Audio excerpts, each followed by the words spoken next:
Hello everyone, today is August 2nd, 2023.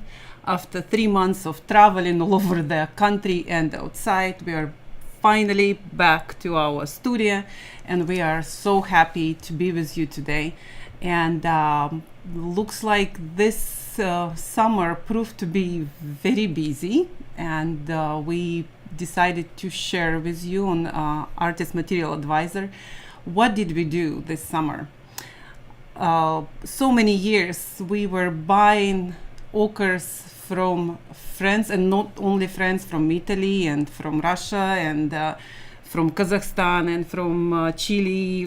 We had so many sources, and we were too busy to make the colors for you, and always trusted the sources what were provided to us. And so finally this year we decided, actually it was 2020 when George decided to go to France and then Italy to have a documentary about the quarries where we are digging these colors. Of course COVID happened, and so this year we finally made it this trip. It was a lot of discoveries for us, and we can't wait to share some of the stories with you. And so what we're doing is introducing also in this episode of the Artist Material Advisor a new video series called Unearthing Pigments. And we're going to show how earth or minerals are made into pigments. That's the whole point of the series. And it goes into the history of these minerals and earths and how they were used in art. And we'll cover all of that. But we're going to premiere the first episode, which will be about the ochres of France. And of course, this is the conclusion, or the result, I should say, of the trip that we took to France in May and June, where we visited the quarries and locations where these ochres are extracted and then processed, and then how they make it into our paint, the Rublev Colors paint line, as well as the pigments, and for sure in other paint lines. I'm certain that other companies buy some of their pigments as well. So this will be an interesting series that we're going to have. And today we will just kind of have an overall view of what our visit to France was. So like George said, we will have a couple more series specifically about certain quarries. And I think we will have a special issue about French artists whom we met on the road and visit their studios. And that I think everybody will be interested in that, because we kind of like think about America and as a home for artists, and we do know that of course everybody on all other countries there are a group of artists. For us it was discovery to know, so they don't know anything about us, and so then that would be interesting too. Yes. So we'll share our visit with some artists in France, in Provence and in the Burgundy region of France too. So we visited artists there in different parts. So we'd like to share that with you. That'll be in another Art Materials Advisor episode.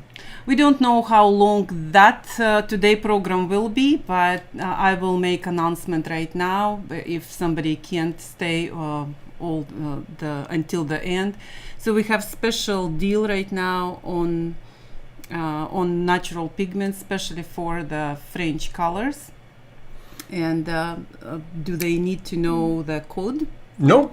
All they have to do is go to the website. There's bundle packs where you can get, if you buy several of these French ochres together, you can get them at a reduced price. This is just a special during to the end of, I believe, next week. Yeah.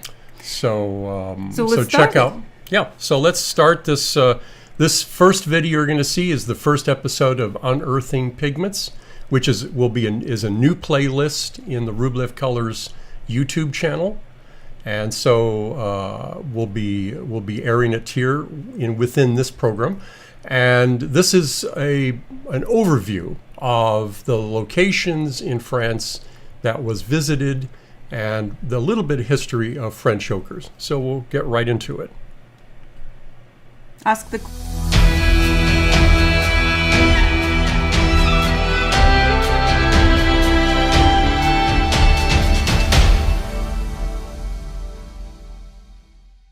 Welcome to this episode of Unearthing Pigments on the history and production of ochres in France.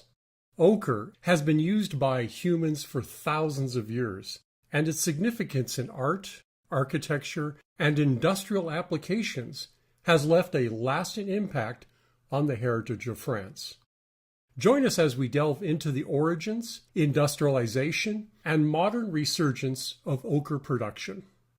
Ochre is a group of earth pigments comprising yellow ochre, red ochre, purple ochre, sienna, and umber.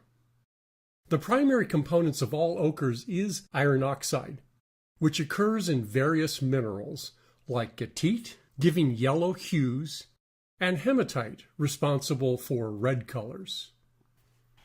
The history of ochre production in France dates back to ancient times, with evidence of ochre usage in cave paintings dating back 15,000 years in sites like Lascaux and Pechemel. Initially used for body and face painting, ochre deposits were later utilized by the Iron Age inhabitants for forging tools and weapons due to their high iron ore content. The Renaissance period witnessed a flourishing use of ochre in art and architecture. Esteemed artists incorporated ochre pigments in their masterpieces, contributing to the vibrant palette of iconic paintings from this era. Ochre also played a crucial role in coloring buildings and monuments, leaving an enduring mark on France's architectural heritage. The 17th century marked a significant increase in ochre trading, particularly in regions like Roussillon. This boosted economic growth, creating a thriving market for ochre and strengthening France's trade relations. In the 1780s, French scientist Jean-Étienne Astier revolutionized ochre production with an industrial process. Clay extracted from open pits or mines, containing approximately 10 to 20% ochre, was washed in large basins to separate sand from ochre particles. The water was drained, the ochre was dried, cut into bricks, crushed, and sifted. The ochre was then classified by color and quality, with the finest reserved for artist pigments. Despite its historical prominence, ochre production faced challenges beginning in the 1930s. As synthetic pigments emerged, artist preferences changed, and economic crises occurred, leading to reduced demand for natural ochre. In the past, ochre was exploited in many regions throughout France. The annual production of ochre exceeded 40,000 tons at the beginning of the 20th century. But as demand of ochre declined, many mines and companies closed from the period between the 1930s and the 1960s. However, in recent times, ochre has experienced a revival of interest due to its natural appeal and eco-friendly properties. Artists, architects, and artisans have rediscovered the value of ochre, leading to its reintroduction into contemporary art and design. While some quarries like those in Roussillon have been transformed into museums, ochre production continues in other regions. The Vaucluse region still yields around 2,000 tons of ochre per year, with extraction points in Gargas and Roussel. The company Ochres de France still extracts large quantities of sand in open-pit quarries. Their color varies from yellow to red, sometimes with greenish or purplish veins. Nieve is another region where ochre is still extracted in Saint-Amand-Puisaye by the company Solar Gilles. The layer of ochre is very thin but homogeneous. This area of Burgundy has long been one of the main ochre-producing regions of France. The third site of ochre extraction is in Ardennes. The mines in this region are operated by the company Moulin Colère, which resumed ochre mining in 1998, extracting sienna clay and contributing to the annual production of 700 tons of ochre. The story of ochres in France is a testament to the enduring significance of these earth pigments in human history. From ancient cave paintings to Renaissance art and modern artistic renaissance, ochre has left an indelible mark on the cultural and industrial landscape of France. As we appreciate its historical legacy, let us celebrate the ongoing relevance and sustainable applications of ochre in the world today. Thank you for joining us on this journey through ochres of France. Join us again as we continue to explore the world of earth pigments. If you found this video informative, don't forget to like and share it with others. Subscribe to our channel for more insightful content. Until next time, stay curious and keep exploring unearthing pigments.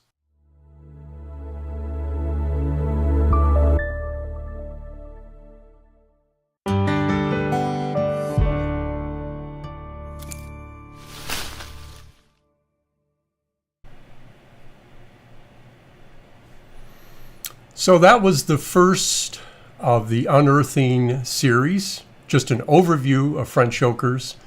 And if you missed that during this program, of course you can watch this program again later, but it's actually, will be in the Unearthing Pigments playlist. So you can go back and watch Ochres of France there. And this is just just an overview of the three main locations where ochre is currently mined in France.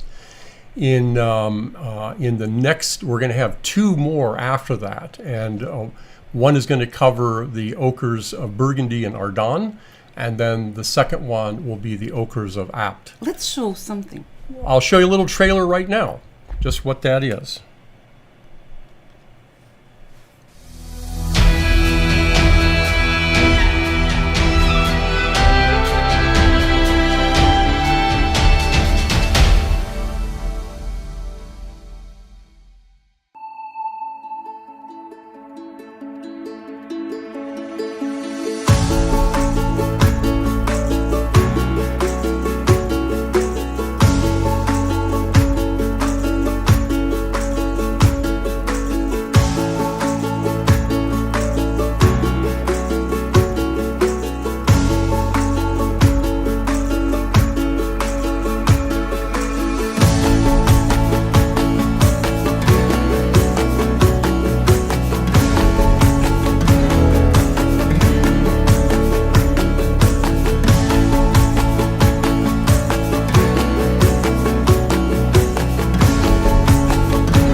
So here we have a piece, beautiful hematite. It's very hard, much harder than the yellow ochre, the gatite, but it occupies a layer just on top of this entire area. We have about 90% of sand for 10% of ochre. Okay.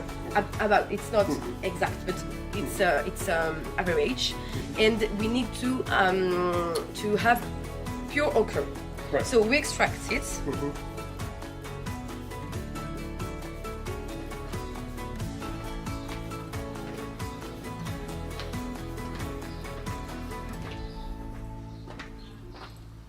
So where are we? We are on Château de Loumarine.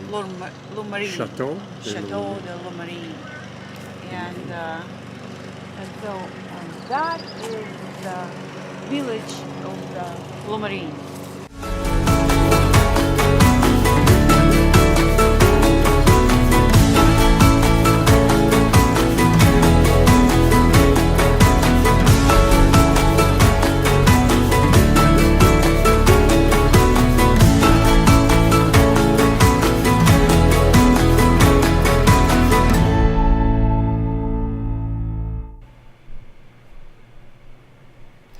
I hope our beautiful French friends will not be upset with me because I am butchering the language, and I will try my best. But anyway, that was great trip. We met incredible people, and so this program would be not only about the colors, but about people who work there. And but unearthing pigments. Yes, the program, George and I, we decided to do, if you remember, we kind of like announced that in February when we went to Arizona, and we bought several, a lot of pigments or rocks. Well, minerals. Yeah, minerals. And we wanted to show you and uncover what minerals make sense to make a pigment and what don't, because some pigments, as much as they, or some minerals, as much as they sound great, they don't make any colors. And that's the that was the main idea behind that program. But of course we started with French pigments because in our line of colors, basically the first oil colors were the French pigments. And so then what we just discovered, we will have our museum of colors, and so first color we ever made, it was orange ochre, and that was the French color. Mm-hmm. And so by the way, this year on September 3rd we're celebrating 20 years of our company. We will have big celebration here in the factory and in town. In September 16th. September 16th. We couldn't do it during, of course, Labor Day, but we will have it on September 16th. So we will have here, if you are not far from us, please come visit us. We will have open house. We will definitely and we'll demonstrate. Tours. We'll demonstrate how paint is made during that. It'll be a Saturday afternoon. For those of you who are far from us, we will have documentary. We will make a video of our party and our open house for you, and so this is our summer. Yeah. So let's go back to our questions. And Uncle 60, of course, I'm so happy to see you again.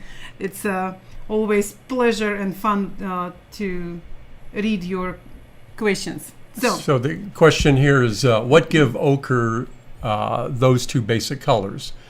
And in the first video, we explained that the two basic colors are primarily based on two different minerals, goethite and hematite.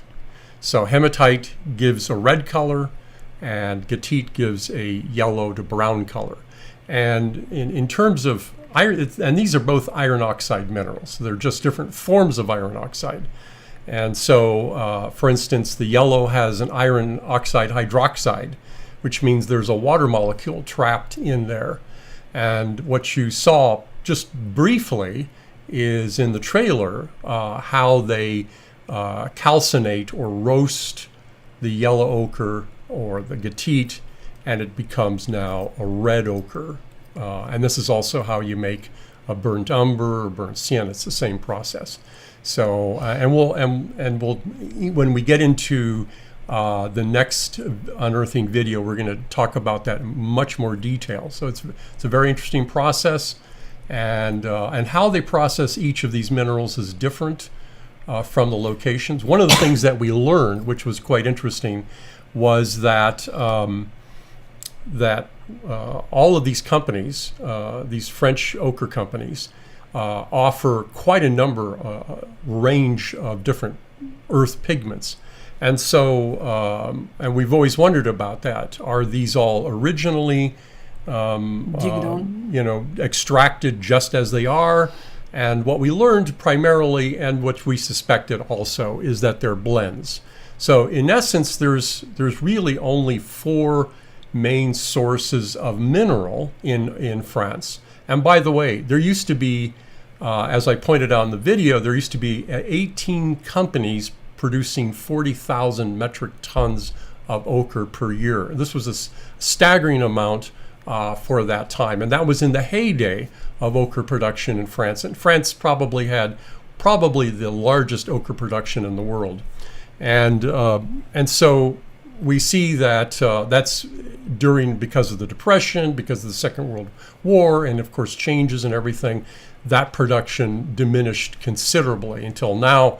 It's only a fraction of what it used to be, but it's still an important industry. It's still important to artists who are seeking earth colors, earth pigments, because this is one of the few locations on the earth where they do produce it on a regular basis. Now, there's another question here. As much as we actually were surprised how much they are mixing the ochres or the pigments, but we realized then in history it was always done. It was a practice. It was nothing new. Right. It was a practice done industrially and when you have to think about it, the majority of the ochre is not sold to artist paint. It's actually sold for building. That's the primary.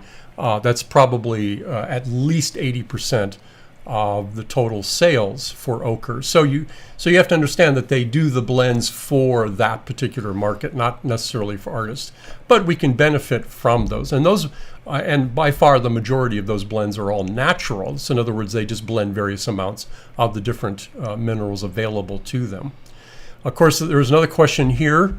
Are there other places you can find ochres besides France, like Canada or some part of the continent of America? And actually, yes. In fact, here in the United States, there's several major ochre producers, and we do buy pigments from them and make them available.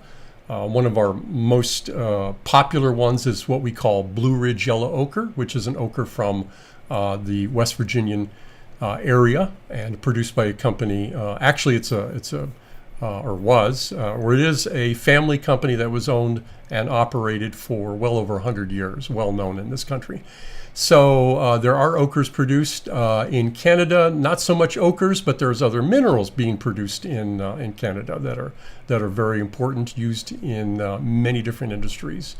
And at the beginning of today's episode, Tanya mentioned in Chile, there are ochres produced there. There's a very well-known a set of ochres being produced in South Africa. Company's been there doing that for quite some time. Of course, Italy and Cyprus. And looks like in Italy we are going next year. We will have exactly the same. We want to visit the quarries, and we'll show you what these look like and where the source of all these pigments are. So that'll be very interesting. Most of them, of course, from the Verona area or the Veneto region of Italy, and of course Armenia. We can't forget that. We've found a great source of different ochres and different pigments, earth pigments from Armenia. So it's a great source. But ochres are found everywhere on the planet, actually. And in fact, if you see a brightly colored area, it's usually like a road cut or where they're exposed to the earth. And if it's brightly red or yellow, it's likely that it is an ochre of some sort. Uncle 60, I will answer your question about our workshops, and so it's not on CD. It's actually available on paintingbestpractices.com, and right now we are giving exactly the same price what we gave 10 years ago. It's $450. Although it was, I think it was 600 something. 650. 650. We are reduced because we really trying to work and put more information there right now. So, but for now you have the opportunity to go and you can purchase that, and actually it will work 6 months. I believe, yes. Or is that 6 months? 6 months. 6 months access to the online course. So at paintingbestpractices.com. So you can do this. If you have any questions, call to our office. It's 888-361-5900, and we will help you. So I saw a question about wollastonite. Let's get to that. Let's get to that in a moment, because this is pertinent to what we're talking about right now. Okay. Yeah, Victoria Finley's book about color. There are Australian ochres. We don't import them because it's a huge cost. Australia has an amazing iron deposits there. And of course, it's kind of obvious in some cases when you see the red sands, the red Yes. areas, especially in central Australia. But we don't have Australian ochres, but there are being produced there also. Just most of that mineral is actually being used for iron production. So, which, by the way, a lot of ochres in France at one time was actually produced for iron. As we mentioned in the first video, the history of ochre has very, very long. We see ochres being used by prehistoric humans who painted the caves, such as Lascaux and Mèche Pearl, and there's many other locations in France where they find this. But they also see that the iron was being produced during the Iron Age in France. So that's another. Like I said, ochres are available practically everywhere on the planet. It is probably one of the most, iron is one of the most abundant minerals, and the form that it makes in terms of ochres is perhaps one of the most common forms of iron available. So I'll go to that question from Uncle 60 about wollastonite. Wollastonite is an extender pigment. It's a natural mineral. It has the form, what they call a sicular form, or needle. The particles have a needle-like shape, and of course it's a white color, but it has very little effect or very little covering power or hiding power. So it's not really a white pigment in oil paint. It possibly can be used as a minor white or very transparent white in some paint techniques like perhaps tempera. But it's primarily used as an extender in many types of products, but in paint, what it does is it tends to create more matte effect in some ways, but and also because of the needle-like shape. So your question is, what's the difference, or why should you use fine over extra fine? The basic difference is that the larger the particle size, the greater the amount of texture. Although the texture will be quite small in either of those cases. The texture is not going to be visible necessarily to the unaided eye, but it does produce a difference in terms of the type of matteness that you get from a paint film. So that is, we offer those choices just to make things more interesting for artists. Jason had a good question. Do you see that? Yep. Let me. Yep. Okay. So. Can you talk more about purple ochre? We would love to talk about purple ochre. And in fact, we are right now preparing a special program on our color notes. And remember, we have another playlist on the YouTube Rublev Colors YouTube channel.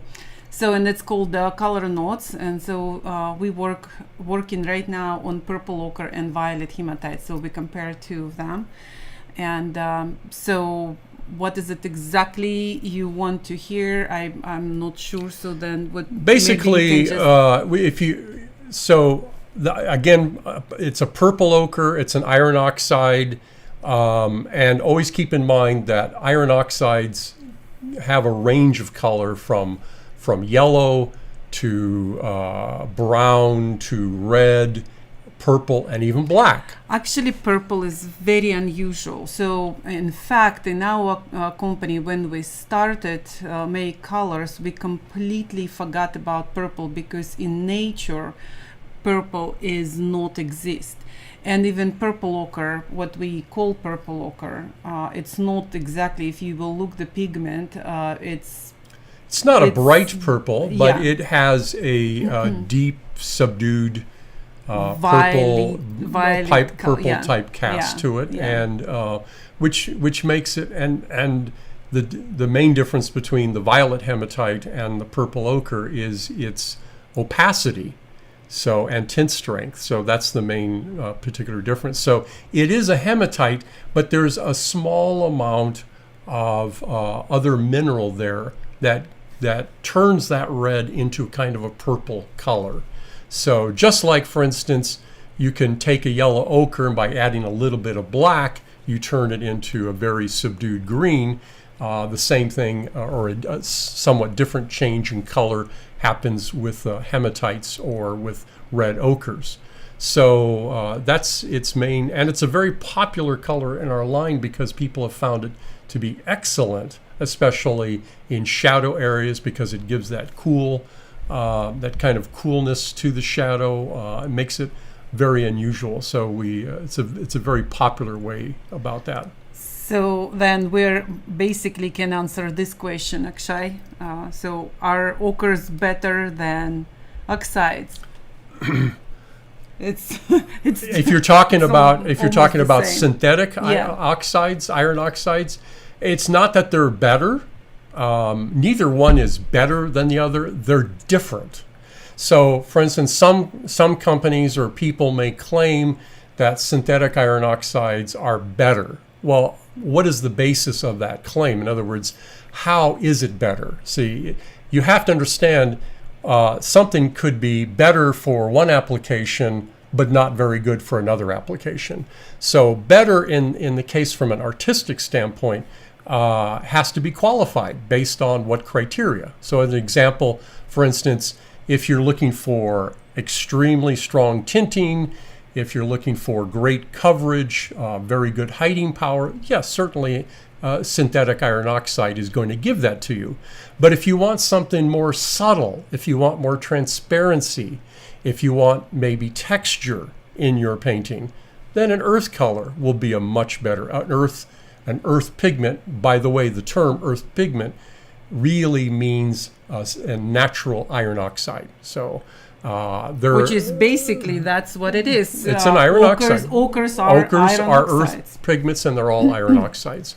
So it's not about being better. It's really about what it means to you. What do you need in your painting? And that's why, for instance, as an example, in the Rublev color line, we do have what the so-called Mars colors, which are actually iron oxides. We use the term Mars because that was the term used especially in the late 18th and the 19th century to denote a series of synthetic iron oxides, which were being introduced at that time for the very first time. Since we were talking about purple ochre, so here's Uncle 60 writes, purple ochre seems a little muddy. Actually, not. It's I mean, of course, if it's your viewpoint. It really is up to how you see things. Usually, people say that our purple ochre is so clean, but I think it's, again, we're talking about how it's subdued compared to. That's why we will do violet hematite. Right. So then, yes, compared to that, you will say like, oh, this is earthy. This is different word for muddy. No, it's not a muddy. Some may consider it muddy or not as saturated as compared to, as an example, a violet cobalt, which obviously is not going to be it's not going to have the same color. This is the advantage, perhaps in some ways, of earth pigments, because they're subdued. So if you're painting a realist or realism, a natural type painting, then using earth colors make a lot of sense, because the palette that you find in nature is rather subdued. You don't go out and find a sky of ultramarine and a lake of cobalt blue.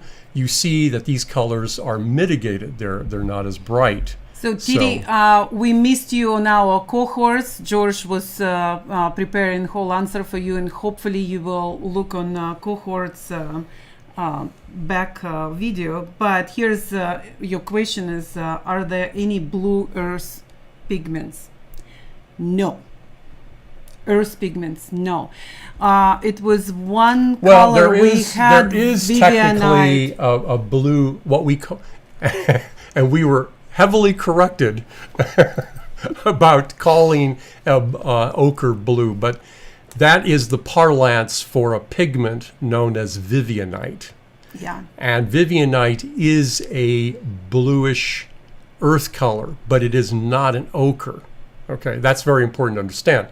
It's technically the mineral is Vivianite, named after a Russian count who discovered it, and in fact that's where we used to get it. Right now we don't have it anymore because it's a very rare mineral and is found in very few places on the planet. There are big deposits in Russia.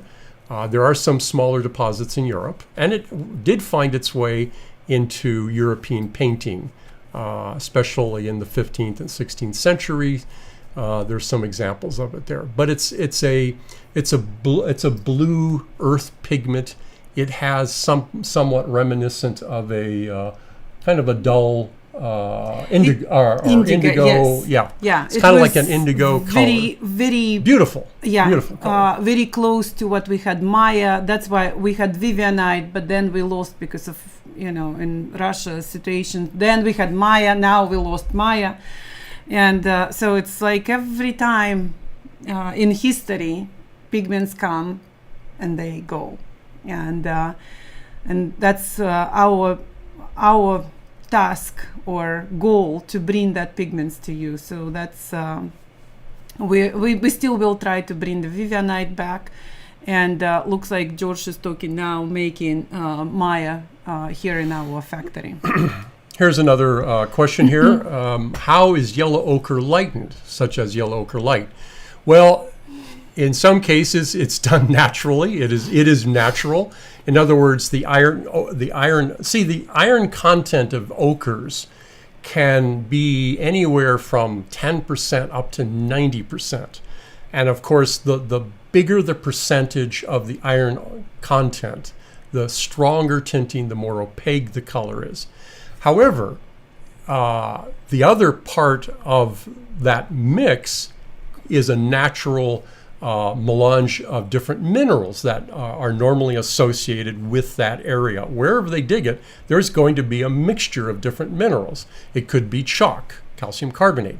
It could be clay, aluminum, which is an aluminum silicate, or it could be sand, which is a quartz.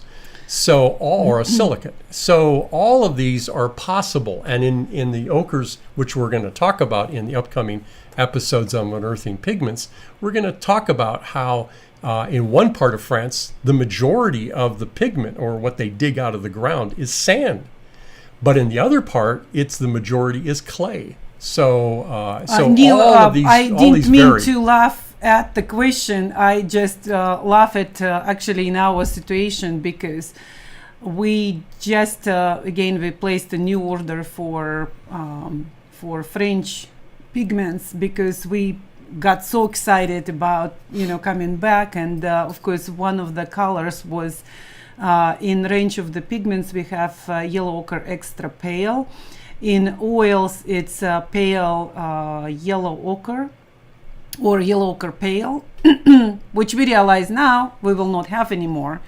So we have enough pigment to make maybe another batch. And again, not many people even understand that color, because if it will be on wrong hands, some people saying, what a mud people sell to us. Well, it's a very low tinting color. It has almost no tint strength. But that's why some people really liked it. Yeah, it's in range of yellow colors for us, but it's so light. What you wrote lightened, so that's why we smile about that. So and another way to lighten any of these earth pigments is to use an extender pigment. I was talking earlier about wollastonite, but there's chalk, there's clay, there's talc, all we could kinds make of this things. for you, but we will not. So then you will buy our yellow ochre light, and then you will mix with any extender what you like. So then you will have your pale ochre. So what is white? What's white ochre? Well, there's no such thing as a white ochre technically. So No. that's a misnomer completely. Some people may call chalk a white ochre, but it's not an ochre because it's not an iron oxide. So that's really important.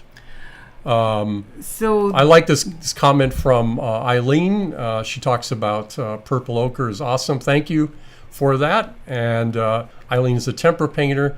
And the violet gray Lavalite is great too. It's a pigment that we have, and we don't have that in oil paint. Ooh, But we making already 2 years. we're trying. We're trying. 2 years. We have actually 6 colors, new 6 colors from Armenia to present to you. And you probably remember from AMA last year, we were saying then we're almost ready. And the time we are ready to put in the tube and it's misbehave again. And so beautiful colors. We still don't know when we will introduce to you as the oil, but as the pigments, it's available. It's 2 travertine, so orange and yellow travertine. So And an olive umber. Olive umber. We're working on this. Sometimes, color. our earth pigments are sometimes difficult to make, especially They are pain. when you don't, and the difficulty is not actually in making them into paint. The difficulty is for them to store well. And that's really the difficulty. You can easily make them into paint, use them it immediately. use them so, right yeah. away, and it's not a problem. The problem always comes when you have to store them, and that's the job. That's the task that we have as a manufacturer, and that's what we overcome. And we've learned how to do that in almost every case. There are very few of them where we just gave up. We just couldn't. And the reason why it's more difficult for our case is because we're not using any additives. If we use an additive, the job would be a lot easier. And That's probably why it explains, not probably, that explains why none of other companies are usually touching the range natural. the range of colors like we have, because they are challenges. There's no question about it, but they're absolutely We beautiful. love challenges. Well, that's true. Yes. The Super Bosque, I guess. Is there any best practice on how to process earthy pigments? We do have in the Painting Best Practice courses. There is a course on how to make oil paint, as an example, or how to make paint, I should say. Or actually, there's 2 of them. One on how to make oil paint, one how to make water-based paint, like We can have a note and have a special but one. But if you're talking about how to process, in other words, how to take a mineral and make that into a pigment, that's where the Unearthing Pigments is going to help you. So stay tuned it'll be in the future. We're going to have specific minerals, and we're going to walk through actually how to actually make them into a pigment then. So do ochres dry faster? So this is Uncle 60 is asking, do ochre dry faster? Some yes. And it's again depend on the pigment and depend of the mixture of pigments in that ochre, because again red iron oxides tend to dry faster than yellow iron oxides, so that's the case too. Let me see. The earth is mud color. It's okay. Let me read. Here's what is anthracene. That's just a type of. It's actually a type of chemical that's used to make some colors, especially in the past. Let me see. Do ochres dry faster? We got that. The earth is a mud color. I'm okay with mud. Yes. Susan, do you see? Do you have Susan? approximate time frame when you'll be able to supply any types or blue ochres or your lazurite? So lazurite is right now on production. It's probably again we will introduce. We will go back to jars. It went very fast, very easy. And people love it, the fact how it's packed, and at least it's reasonable price. And for sure we will not afraid the separation, again, because we don't put any additives in that. So lazurite is in production right now. Maybe 2 to 3 weeks we will bring back.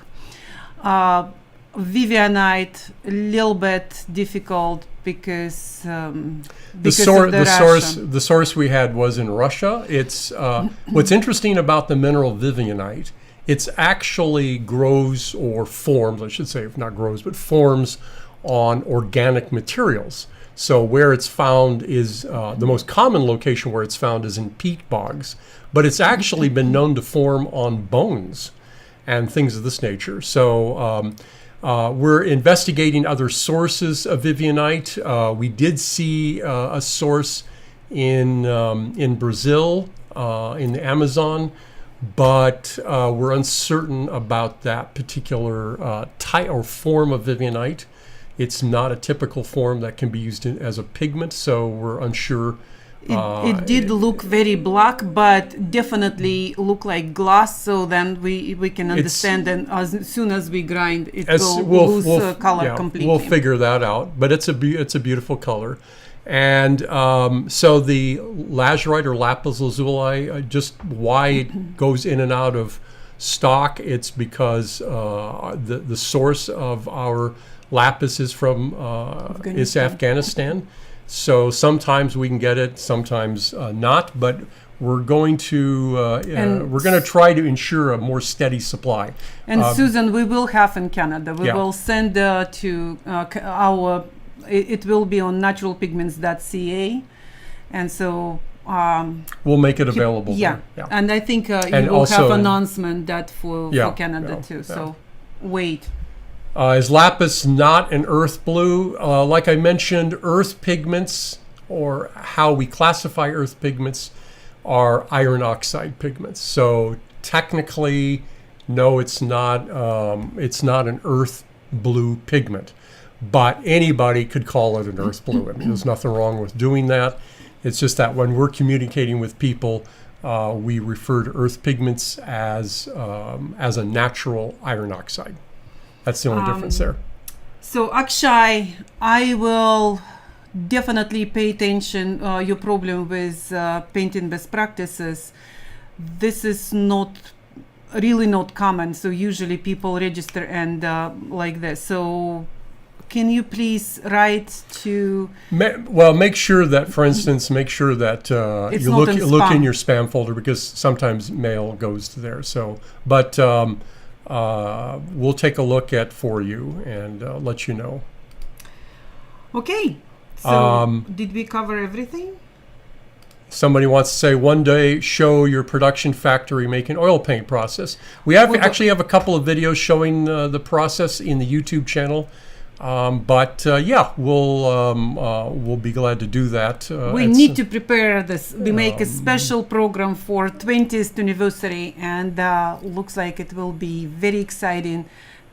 We have some old videos of when we started in garage here of us in the garage grinding paint. So that's kind of an interesting aspect of that. So we'll do that some point in time. Great. So great. Well, any more questions? We want to thank you for joining us today. Please stay tuned. Subscribe to the YouTube channel, please, and because it encourages us to really do more in that regard. Because what we're trying to do is educate artists not only about the paints and how to paint, but all of the source materials that go into making paint. The history is wonderful, and locations on the earth where all of this has happened is so exciting, and that's what we want to share with you. Don't keep for yourself. Share with your artist friends knowledge about us. Thank you very much. As always, it's a pleasure to be with you on our Wednesdays morning. Thank you. See you next time. Bye now.